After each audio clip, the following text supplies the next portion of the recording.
Olá, hoje nós vamos falar um pouco sobre em qual área a gente pode escolher na nossa vida para crescer. Você pode estar se perguntando, bem, tudo isso, todo esse ciclo de planejar, desenvolver, conferir, ajustar, pressupõe que ou alguém traga um assunto sobre o qual eu poderia crescer, ou então que eu escolha um assunto na minha vida em que eu poderia crescer. Mas como que eu escolho essa área? E aqui há vários componentes para nós considerarmos, para decidir em que área a gente pode se concentrar para crescer espiritualmente. Bem, primeiro, em que área você se sente mais fraco na sua vida cristã? Onde que você é tentado de forma mais forte? Quais são seus pecados que mais machucam as pessoas ao seu redor? Às vezes, a melhor estratégia é encontrar o pecado que mais causa dano. E eu vou lidar com isso daqui, porque isso está me fazendo mal e está fazendo mal para as pessoas ao meu redor. Segundo aspecto que a gente deveria considerar: quais são seus desejos? Quais são suas vontades? Onde você deseja crescer? O que você sente vontade de fazer na vida cristã? Que habilidades novas você deseja adquirir? O que você quer conhecer mais sobre Deus? Ou que áreas da vida de Jesus Cristo você mais admira? Que habilidades a gente quer ter como discípulo? Terceiro aspecto que a gente pode considerar e deve considerar: quais habilidades estão sendo requeridas de você? Talvez não seja algo que você naturalmente deseja ter, mas você precisa ter essas habilidades por conta de situações nas quais você está inserida. Por exemplo, você pode estar liderando um grupo pequeno de discípulos e você quer aprender como ser um líder espiritual mais efetivo, que ajuda as pessoas, que inspira as pessoas mais. Ou então você está em um lugar no seu trabalho e você quer crescer em como se relacionar com pessoas mais velhas, por exemplo, porque no lugar lá do seu trabalho tem muitas pessoas que já estão na empresa há muitos anos e você sente dificuldade de lidar com esse tipo de pessoa. Bem, a gente também deve e pode pedir conselhos para pessoas que nos conhecem mais, para a gente obter mais perspectivas e validar também as nossas próprias conclusões. Eu queria apresentar para vocês um modelo que pode ser útil para nos ajudar a fazer esforço intencional para crescer. Esse modelo se chama um modelo 6D. Ele foi adaptado de irmãos que usam esse modelo lá em uma das nossas igrejas nos Estados Unidos, a igreja de Hampton Roads. Nesse modelo existem 6 áreas da nossa vida, todas começando com D, por isso que o nome do modelo é 6D, que falam da maioria, se não de todas as áreas da nossa vida cristã, que a gente poderia considerar e deveria considerar como objeto de crescimento. Por exemplo, a nossa área que diz respeito ao discipular. Isso tem a ver com a nossa capacidade de ensinar, de ajudar pessoas que não conhecem a Deus ainda a se tornarem cristãos. Isso tem a ver com aconselhar pessoas que já são cristãos. Isso tem a ver com entender o processo que Jesus nos deu, a missão de ajudar pessoas a se tornarem discípulas e aprenderem a obedecer a tudo que Jesus ensinou. Também tem outra área aqui do discurso, que tem a ver com a nossa capacidade de falar em público. Isso desde estudos bíblicos que a gente conduz, até apresentar um bate-papo para um grupo de pessoas, até fazer uma pregação bíblica, mas também é a habilidade em geral de falar em público, o que pode ser útil em nosso trabalho, em nossa família, à medida em que a gente conduz uma devocional com nossos filhos. Tem uma outra área aqui que tem a ver com desempenhar funções. Isso tem a ver com as diversas habilidades que são requeridas de nós como discípulos, tanto dentro da igreja como fora da igreja. Delegar funções, desempenhar diversos tipos de tarefas que têm a ver com cuidado de pessoas, trabalhar com outras pessoas, ter a habilidade de trabalhar em time.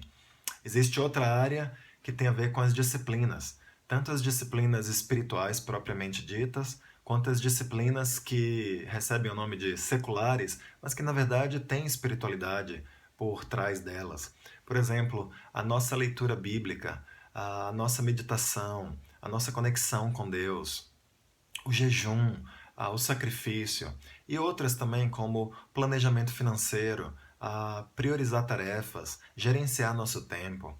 Existe uma outra área que se chama discernir. Isso tem a ver com a nossa capacidade de ler corações, que é exigida de nós como discípulos o tempo todo. Quando a gente está ajudando uma pessoa, a gente está tentando ler o que está se passando, a gente está tentando, por meio de perguntas, cavar o coração das pessoas para ajudá-las a verem o que se encontra lá dentro do coração dela. A gente está tentando olhar para as pessoas ao nosso redor, para o nosso cônjuge, para os nossos filhos, para os nossos amigos, se eles estão bem, o que eles precisam. Tudo isso tem a ver com a nossa habilidade de discernir espiritualmente os corações. E existe uma outra área, aqui nós chamamos de desejo, que tem a ver com o nosso coração. Como que está lá no íntimo nosso coração? Nosso desejo continua sendo de estar próximo a Deus. A gente está empolgado em imitar Jesus, em fazer o que Ele pede de nós. A gente deseja ter as características espirituais de Jesus. A gente consegue discernir entre a tristeza de Deus e a tristeza do mundo. Então, essas áreas daqui falam sobre diversas áreas da nossa vida cristã onde a gente deveria desejar crescimento. Irmãos, eu quero encorajar vocês a pensarem que não existe área na nossa vida que não seja objeto, que não deveria ser objeto de crescimento. E não existe áreas nas nossas vidas que a gente não deveria ter a disposição de abrir e de expor para pessoas confiáveis ao nosso redor. Seja a nossa vida sexual, seja para os casados, seja a nossa vida financeira, mesmo que existam assuntos que sejam considerados tabus na sociedade, assuntos que a gente, em geral, que pessoas em geral não falam de forma alguma com outras pessoas, nós cristãos vivemos debaixo de um paradigma de mundo diferente. A gente pode falar sobre qualquer coisa, não há nada santo ou sagrado no sentido de que isso deva pertencer só a nós. Eu quero encorajar você a realmente abrir e a falar sobre qualquer área da sua vida com pessoas que são confiáveis ao seu redor. Depois de pensar sobre algum assunto que nós queremos crescer, a gente pode continuar usando esse modelo daqui para planejar esse crescimento. Por exemplo, digamos que aqui no ano de 2016, a gente, nos meses de agosto e setembro, a gente queira focalizar na área das disciplinas. Eu quero crescer na minha habilidade de meditar na palavra de Deus. Eu até leio a Bíblia e a estudo, mas eu passo pouco tempo, digamos, meditando nela. Então eu vou colocar aqui nesse quadrado de agosto e setembro, na linha de disciplinas espirituais, que eu vou me concentrar em crescer na meditação da palavra de Deus. E eu vou levar isso para o meu parceiro de discipulado e juntos nós vamos desenvolver o ciclo PDCA para me ajudar a crescer na minha meditação. Ou talvez nesses mesmos meses de agosto e setembro eu queira me focalizar não só na meditação espiritual, mas também na área de desempenhar funções. Eu quero aprender como delegar tarefas melhor. No meu trabalho, eu estou tendo diversos desafios, eu estou me sentindo sobrecarregado e eu estou vendo que há pessoas sob a minha liderança que estão ociosas e eu concentro demais as coisas. Então eu quero aprender a delegar isso daí para elas. Então eu vou colocar nesse quadradinho aqui embaixo que eu também vou me focalizar em crescer na minha habilidade de delegar. E eu vou pedir ajuda na minha parceria de discipulado sobre como crescer nessa área. Então a gente pode usar essa ferramenta, a gente não precisa preencher cada um desses quadrados. A ideia aqui não é ficar sobrecarregado e, obviamente, existem poucas coisas nas quais a gente pode focalizar, caso contrário, a gente não está focando em nada. Então eu escolho uma, duas ou três áreas na minha vida onde eu quero crescer e eu focalizo durante aquele período naquelas áreas. Terminando aquele período, eu posso fazer um apanhado geral para ver se eu já estou satisfeito com o meu progresso. Se eu não estiver, eu posso continuar fazendo progresso nessa área nos próximos meses, ou se eu estiver, eu posso escolher um outro assunto no qual eu poderia crescer. Bem, eu quero lembrar algo que está implícito em todos esses vídeos que a gente tem falado, mas obviamente a gente não vai se relacionar com pessoas como se fôssemos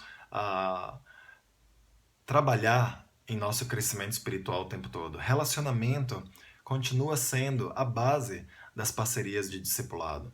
Eu quero abrir minha vida e eu quero aceitar a ajuda de pessoas que se importam comigo e que têm uma vida em comum comigo.